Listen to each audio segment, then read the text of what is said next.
All right. When I taught in a community college, I always used PowerPoint, but I'm learning Keynote and it's fabulous. So what flew by you was today's topic. What is modernism? And I just want to put this in there so it's recorded in the video, so it's part of our promo, that this will be happening hopefully the first Monday morning of each month. And at the Winslow Art Web Center, you can always go in and see what's coming up next and keep track of it or share it with your friends. And I thought I'd start out with something a little bit frameworky, as I think what my daughters would say, some kind of a way of giving you an overview of what to expect in today's presentation. What are the qualities of modern art? And we're talking about more than a century of development, but in that century, what are some of the outstanding qualities? Definitely heroic individualism. Modernism is about the contributions of people who were very individualistic, highly self-motivated, highly imaginative. So heroic individualism is a big theme. Definitely there's something idealistic about modern art. Even when modern art dealt with very difficult topics or was very, very sensational, you get the feeling that the motivation underneath it was there was a drive to understand something in a way that would make the world better. And that's maybe something that we have lost in postmodern art, which tends to be more theoretical or more cynical sometimes. Definitely, there was an idea of freedom embodied in modern art, whether that was an interior freedom, something about a person's inner life, or something that could be found in the world. There's this quality of searching that's part of that belief in progress. Very definitely, the interiority of modern art is a really, really powerful force. And I think that's the part of modernism that was always the most threatening politically. When you have governments or politicians that want to control people, it makes them very, very nervous when you see a culture that moves to the inside and is introverted. It's the bringing together of cultures, because in the modern era, through new forms of transportation and communication, the world did get smaller. So you get fantastic new hybrids of culture in modernism. And then finally, maybe the most familiar and the most important ingredient of all, in its own text color, there you go, rebellion. Modern art is the spirit of rebellion, for better and for worse. I think, especially if you're like me, if you're older, you saw the outrage that modern art used to cause in its early days. Modernism has been seen as confusing and confrontational, nonsensical. I know that one of the responses inspired in the United States, there actually was an organization called the Society for Sanity in Art that held demonstrations and rejected modernism. So when Robert Hughes titled his series "The Shock of the New," this is part of what he's referring to. I think we're past that. And the fact that we're past it isn't always good. I think to maybe understand modern art, you have to go back and maybe bring back the context and understand the outrage for the art to have its full power. So for the beginnings, I'm going to go back to Paris, which of course was the great capital city of art when modernism began to emerge. And here's just kind of a breezy history. Again, not an academic history, but just a brief overview. The salons, the official government shows of academic art, were at the heart of traditional art and traditional artistic culture. And here's an image from the 1820s where the king is handing out medals and awards to the leading Salon artists. I think you can see on the walls that it was a very, very theatrical experience with paintings packed up and down the walls of the Louvre Palais. The public was very, very excited to see the salons and saw it kind of the way that we see new movies, or the way we used to see new movies before COVID when we went out, an incredible public event. So these really dominated the official taste, but things began to shift in the middle of the 19th century. And you can't pinpoint the beginning of modern art. It's a very, very long, fuzzy beginning. But let's just say that when artists began to paint outdoors more, as the painter Corot did as a member of the Barbizon school, working with tubes, rather than, if you can believe this, painters used to have their paint in animal bladders with pins in it. But when lead tubes were developed and you could take a backpack and go out with a portable canvas and paint, it changed the manner of painting and it made it less formal and less rigorous, more observational. So that put some cracks into the system. And I think you could have a good long presentation or talk about Gustave Courbet. Was his realism modern? I think you can say almost or maybe, or you can have a great discussion about it. But when he had a very popular show of his own in the middle of the 19th century, his very rebellious, a depiction of everyday life with drab colors, bringing hardship of the current world into painting, I think that made a big impact. I think that was at least pre-modern. So anyways, in 1855, if you would have gone to the Salon, you would have seen 5,000 paintings on the wall. Imagine what an experience that would have been. And part of the 1855 Salon was a retrospective of the French artist Ingres. And if you recognize in the lower left corner, maybe you see his odalisque, but if not, here, I'll bring her in, very famous painting that's still in the Louvre collection. I think this was the height of neoclassical and academic art that was considered tasteful, art that had an extreme degree of refinement. I know Ingres himself said that brushwork was vulgar.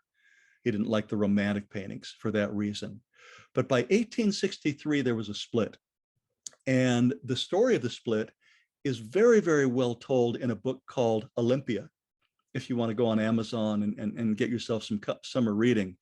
But what happened was in 1863, for the first time, there were two salons, because one group of artists approached Napoleon III, who was at that time the ruler of France. He was a nephew of the original Napoleon Bonaparte.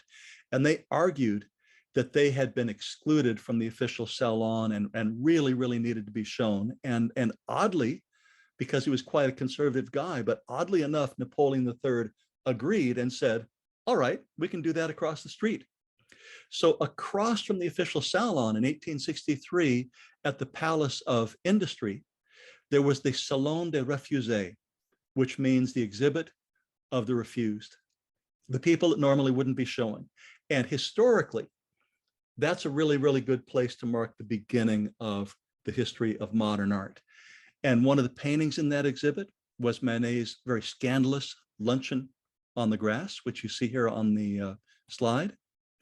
And across the way in the official Salon at the same time, you could have seen Cabanel's Birth of Venus, which was the first prize winner and which was bought by Napoleon III.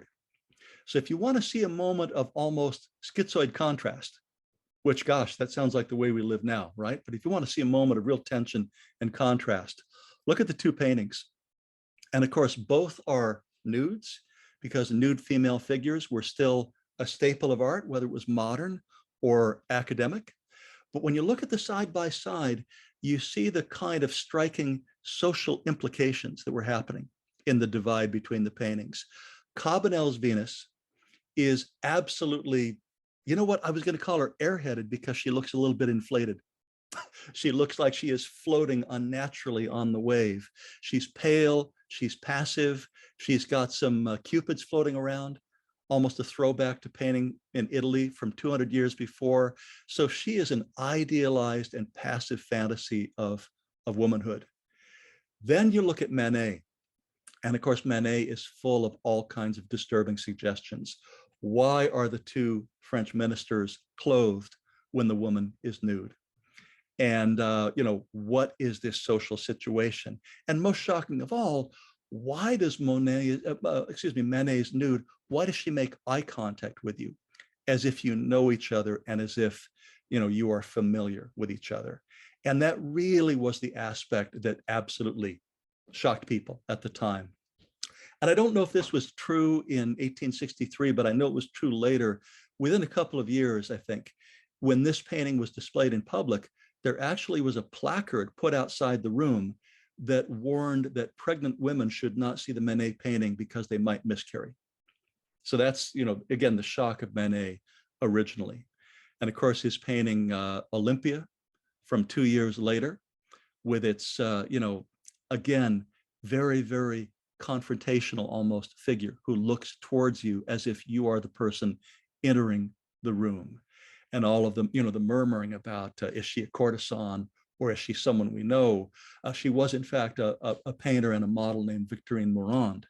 But the social suggestions of Manet just floored people at the time. And of course, here's some cartoons to show you how much fun the early lithographers, because of course, newspapers were beginning to have artistic lithography as part of the newspaper, how much fun they had ridiculing with Manet. And there's all kinds of stories about the Salon de Refusés and later, the shows of Monet or Matisse, about how people laughed hysterically in front of these paintings. So what did the critics say when modern art was emerging? There were some supportive critics, to be fair, but just to give you one example, this very, very small study by Monet actually gave Impressionism its name. And you can see that the critic who named Impressionism actually did it as a kind of an insult. And in part of his review, he compared Monet's painting unfavorably to wallpaper in 1874. So I have to kind of stop there and go sideways, because that sounds like an Impressionism lecture and there's a lot more to go, but I'm going to take kind of a turn and a pause. And I thought a good way to keep going with this kind of overview feeling, to get you to come to the next 14 webinars, right, is to talk about what are the isms of modernism? What are some of the developments that then happened over the next century after the Salon des Refusés? And this will just give us all a chance to sip more coffee and get glimpses of what we'll be talking about in the remainder of the courses and webinars. When I look at this fantastic Renoir, the luncheon of the boating party, I just see this kind of wonderful full development of Impressionism and its implications. It's for a new class of people. It's for the growing bourgeoisie or middle class. It is full of leisure that only aristocrats would have had before. It's outdoors, so it refers to plein air painting.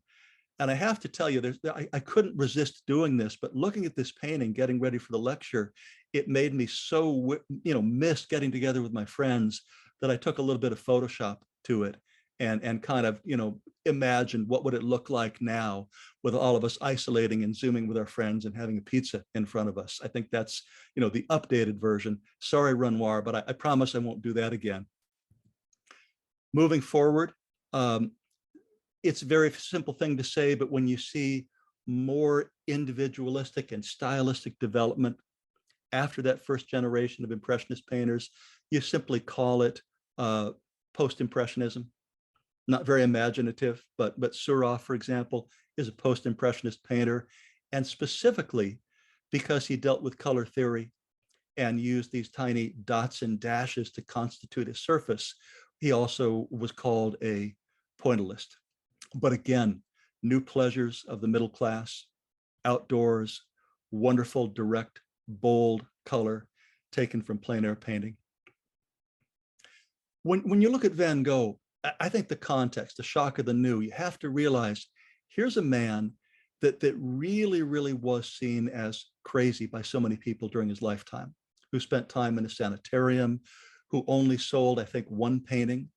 A story that I like is that during his lifetime, Van Gogh gave a painting to a doctor who treated him for alcoholism, and that painting was later found nailed to the roof of the man's chicken coop. So contrast that with, the way that we rever Van Gogh now. I understand that the immersive Van Gogh exhibitions that are happening all over the world are generating greater attendance than any museum shows of the past. I mean, they're phenomenally well attended, and something that Van Gogh never could have imagined in the 1890s when he was just trying to get by on money from his brother and sell a painting or two. Something very, very important, I think, about Monet as his career continued. And by the way, this is a series of paintings that he showed in Boston, because even in 1890, he still did not sell well in Paris. He was still, looked at askance. But his haystacks did so much to establish the idea that painting could be serial, that it could be done one after another, that could be ever changing. Cezanne had pioneered that. Monet very much moved that forward. So to me, a part of late Impressionism is that notion of painting that continues and progresses through all kinds of fantastic variations. Gauguin reminds us of the colonialist ambition of European painters.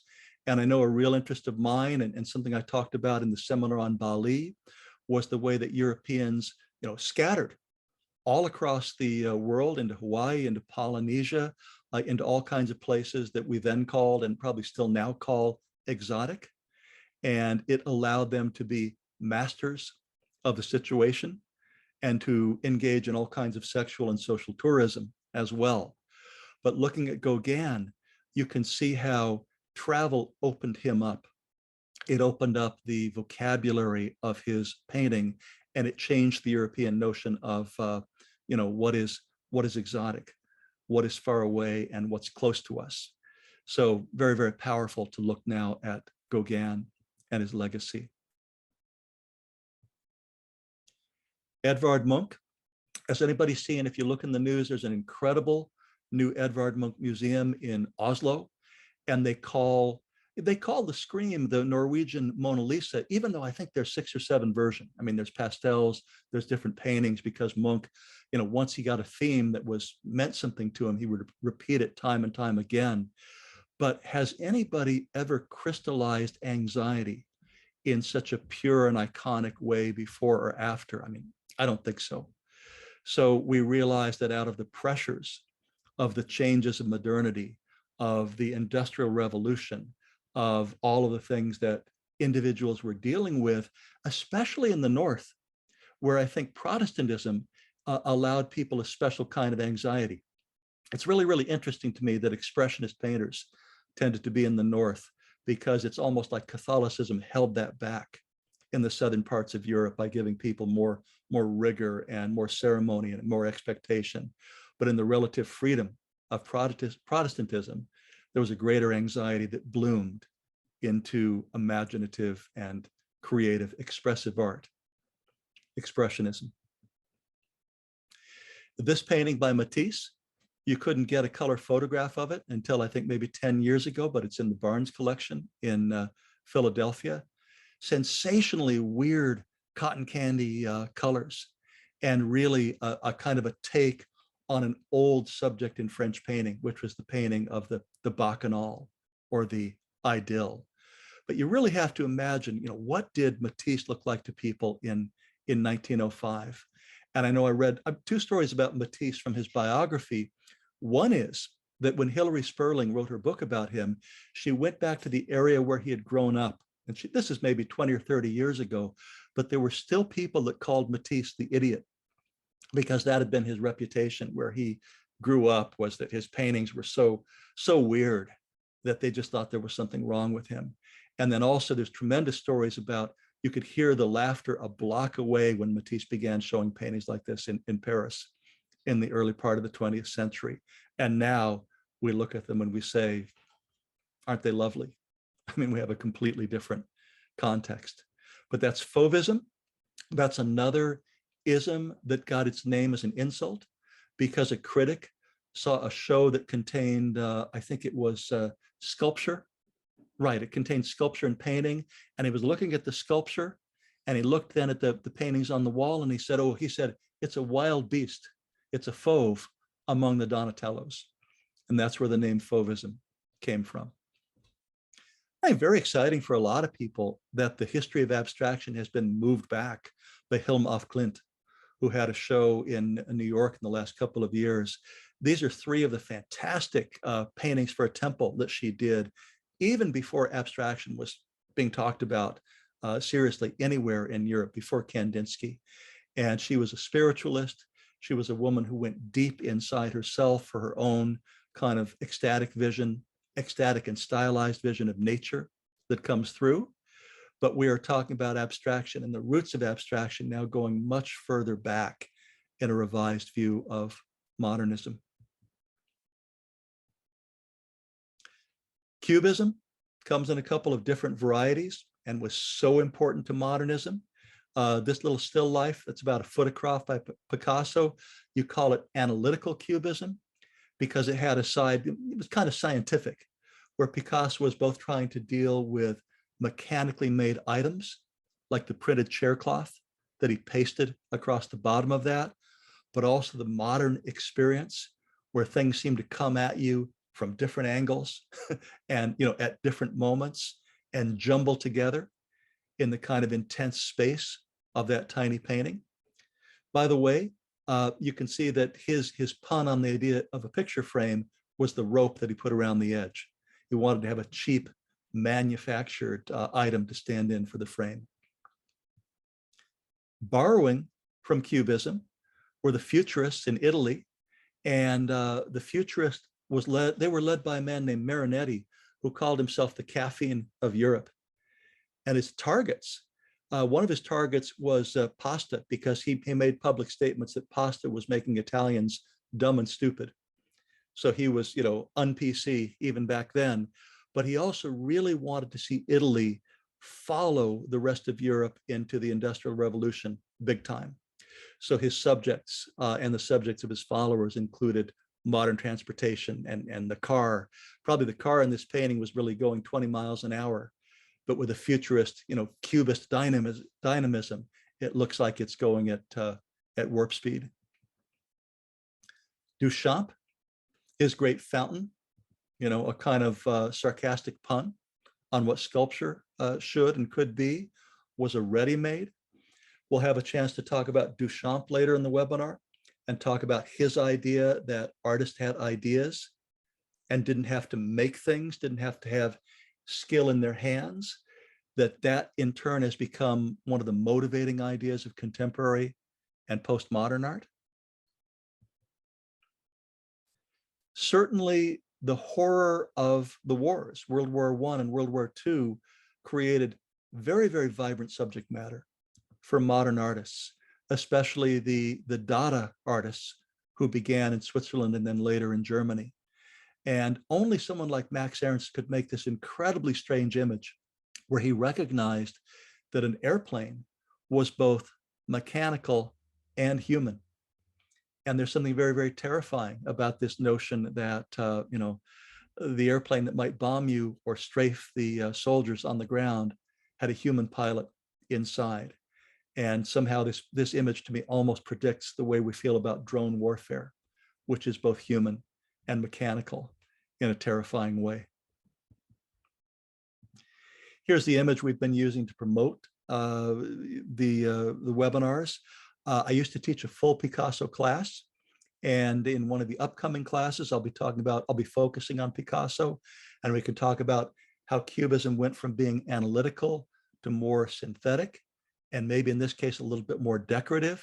Flatness is a really great modernist topic, the way that after Cubism, the forms and the shapes of painting didn't have to refer to perspective directly and could be flat in collage and create a new kind of visual jargon and rhythm.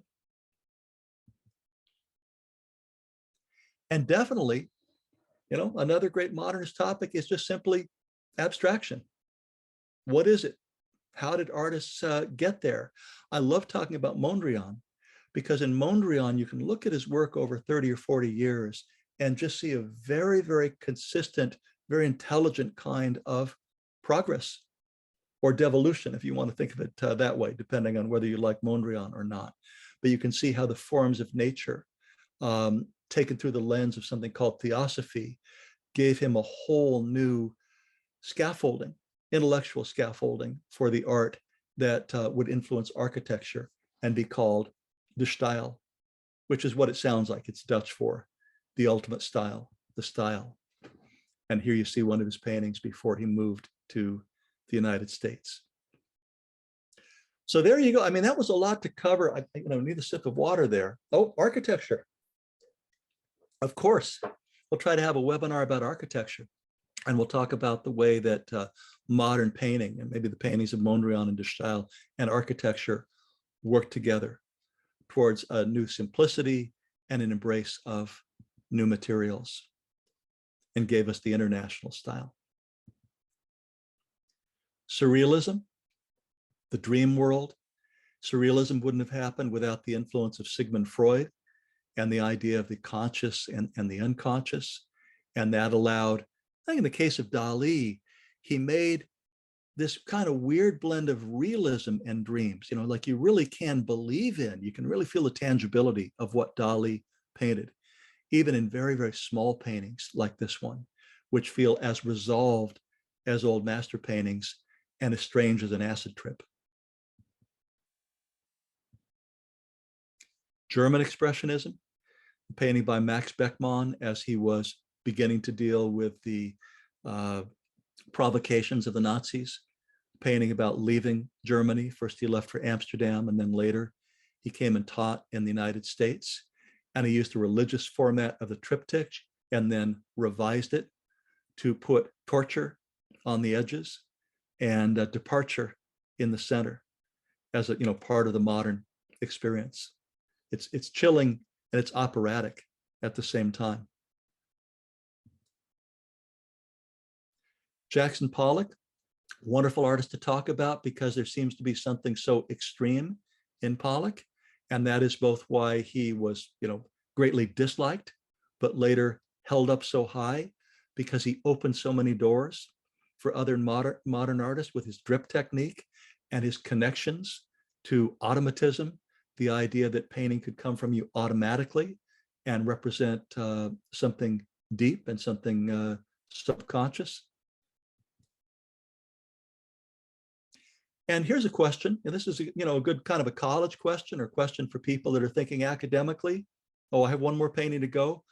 I want to mention that abstract expressionism, Pollock, had a wonderful second generation that's represented here by the paintings of Joan Mitchell, who worked in Paris. And I think it's a really, really interesting topic to talk about how modernism crossed over to Asia and to Europe, especially abstract expressionism. But this is a slide I was starting to talk about. And I just want to say that if someone asks you, when did modernism end? I think that's one of those, call it a glass of white wine questions. You know, it's still up for discussion. But I think a lot of people argue that in the 70s, with all the things that happened, all the social revolutions in the United States, you know, the Vietnam conflict, all these things that brought radical social change, that the attitudes of modernism began to change. And so art, I think of art from the late 70s and the 80s as contemporary or postmodern, because something about the idealism of modern art was burning out, especially in the way that Andy Warhol took up mechanical image making, you know, took up silk screening, and the level of skill needed to make the art became less and less of a factor. You could say he maybe followed the lead of Duchamp and recognized the power of art as an idea, and was in some ways more of a sociologist than an artist.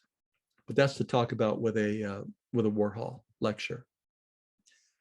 All right, one more trick from, you know, all those years of teaching in community college. I really learned the power of contrasts, of putting things side by side. So I'm going to do these pretty quickly, and they're mainly visual. I think they're going to speak for themselves, but here's another way to get into modern art, to start to understand it. I think one very powerful thing to understand about modern art is that in some ways, it's not that different from what came before. Modern art was very, very good about recycling or restating themes and ideas that had come before. And you see it here in the French tradition that Matisse must have walked by the Paris Opera, where this Carpeau sculpture was on the outside, representing the past of art, so that when he radically simplified it in his two paintings of the dance, there was a reference going on, and style was the innovation, not subject matter. When you look at Seurat, I talked about how it was a painting of pleasure. And of course, the theme of pleasure goes way, way back in art. It used to be held by mythological figures or by aristocrats. So maybe the most important thing that happened in modern art was the middle class grabbed onto the subject matter of pleasure and said, we can have that too. And we can maybe collect it as well. New class of collectors came along outside the church and outside the aristocracy. This maybe looks like it doesn't belong together at first, but I wanted to make a point about space. On the left, you see a Renaissance painting, and that's just to make the point that one of the obsessions, and maybe one of the greatest accomplishments of Western art, was that there was this understanding of perspective and this understanding of naturalistic space. And that's something that artists were striving for and moving towards for centuries in different ways. So when Picasso came along and shattered the space of painting with his Demoiselle and other Cubist compositions, he was really very, very precisely taking aim at the tradition of art. And he was doing something very, very destructive. Modern creativity and the modern tendency to want to be an anarchist, to want to destroy, I think those things very often go hand in hand. There's a lot more being learned now about the influence of Japanese art on Van Gogh. There's some writers that are working on it. And I found a wonderful article in The Guardian about how Van Gogh, we know he collected Japanese prints and probably had this print by Hiroshige of the Wave, an iconic woodblock print. And you can see how maybe that idea of the forces of nature may have been something that made its way into Van Gogh's greatest paintings, but from Japanese art.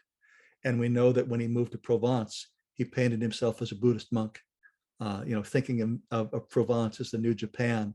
Yeah, tremendously interesting about how modern art hybridized things. The German expressionist Kirchner did a lot of carving that he wanted to be as direct and bold as African carving. I know if you do, and we'll talk about the shock of the new, we'll talk about Robert Hughes a little bit later. He says that mainly what European painters did was a successful raid on Black people by white people. And that's probably uncomfortably true, but there also was an homage embedded in that. And you can see that there was an energy and a formal vitality in African art that European artists absolutely began to grasp and bring into their artwork to great effect. Color. It amazes me that Rembrandt's palette basically had 4 colors in it. He used something called the palette of Apelles, and so did Velázquez. It went all the way back to a legendary Greek painter that none of his paintings still exist, but they've been written about. And just a white, a red, a yellow, and an umber. That's everything you see in Rembrandt. But look at that painting by Vlaminck, the painting of his friend Duran, and look at the Fauvist color. And you realize the new coal tar colors, the synthetic colors, the ultramarine blues, the chrome yellows, all those colors that probably poisoned Van Gogh are a big part of modern art. And color was a tremendous revolution that powered modernism in painting. That's a subtle one. On the left, the actual Mona Lisa, or a JPEG of the actual Mona Lisa, and on the right, a postcard from the Louvre that Marcel Duchamp added 5 little letters to in pencil. And if you read them in French, it says, Elle a hache au cul, which means she has a hot ass. And of course, he added the pencil mustache, and it's absolutely adolescent disrespect. It's another kind of rejection of the European tradition. Dada was about the anger of young Europeans who wondered, what was World War I about? Why did so many people have to die? And how great can our tradition be if it's led us to this? And all that sarcasm and all that anger shows up in the work of Dada artists, often in a very, very simple way. Looking at Frida Kahlo, who I think most people have associated with Surrealism, you can really see how the tradition of grieving women, the woman on the left, she's a Mater Dolorosa. She's a woman grieving at the foot of the crucifixion. And you can see how the theme of suffering and grief became personalized in modern art. It wasn't aimed at a religious subject. It wasn't part of mythology, but it became utterly personal. And maybe like the nudes of Manet, it became relatable. It became something where anyone who has suffered pain can respond to the broken column of Frida Kahlo and, understand what all her surgeries meant to her and what it meant to be broken in body. It's made individual and it's made personal rather than coming from something greater or grander. Boy, did the image of war change in modern art. I mean, look at that neoclassical painting by David, who was a real political chameleon. I'll talk about him in a later lecture, but all that grandiosity and that smoothness that he gave to Napoleon, the image of the general as conqueror. And look at this painting of Otto Dix from 1920, who was looking at the maimed and wounded war veterans in Berlin and painting them with his own kind of mixture of awe and sarcasm in 1920. And it's a powerful modern theme, the body reformed by modern warfare. And in some ways, there's a little more realism in Dix than there is in Jacques-Louis David, tragically enough. I think a big part of what makes modern art different is that it takes you outside the painting. And I know that's a very simple thing to say, but modern art, and this is represented by the young man looking at the Rothko, it forces a reaction from you. You have to comprehend it. You have to work on it. You have to have your individual reaction. I think in the case of Rothko, Rothko gives you an experience. But if you want to make something the experience, if you want to feel something, that's up to you. And looking at Caspar David Friedrich's romantic painting of The Wanderer, that was a painting where at least you could see yourself in the place of the young man. You could feel yourself standing on the rocks and you could relate to it. You could say, well, that's a landscape and that's the grandness of nature. But when you abstract it, you take away some of the context and the clues, and that's what upsets people. Is what they have to bring to the painting is very, very demanding. So, like a good teacher, I've learned you always have to wrap it up. You can tell I could go and go, but let's wrap it up a little bit, and then I'm sure you'll have some questions. I do want to mention that this series, it's what any of you would call Eurocentric. It's the Western and the European tradition, and there are other frameworks for modernism, a lot of good ones being written now as we decolonialize our own history. But we are going to take a kind of a Western European American view of modernism. I'd like to just put it out there, if you aren't thinking this already, that modernism has incredible variety, both in art and outlook and in style. So I think that's one of the great things about studying modernism. It's such a big topic. You'll never get in very deep because the topic is just too deep. The iceberg is too big beneath the water. I like to remind people that modernism, yes, it's confrontational, but it's idealistic too. And I'll try and do the webinar in a way where you get both sides of it. And you can form your own opinion, like the young man standing in front of the Rothko. Are you repelled or are you inspired, or maybe a little bit of both? And then finally, I love the theme of subjectivity in modernist thought and in art, that kind of, we still don't know what to make of it. We still don't have firm conclusions. We feel like maybe the artist didn't have firm conclusions. I really think that's part of the greatness and the richness of the topic itself.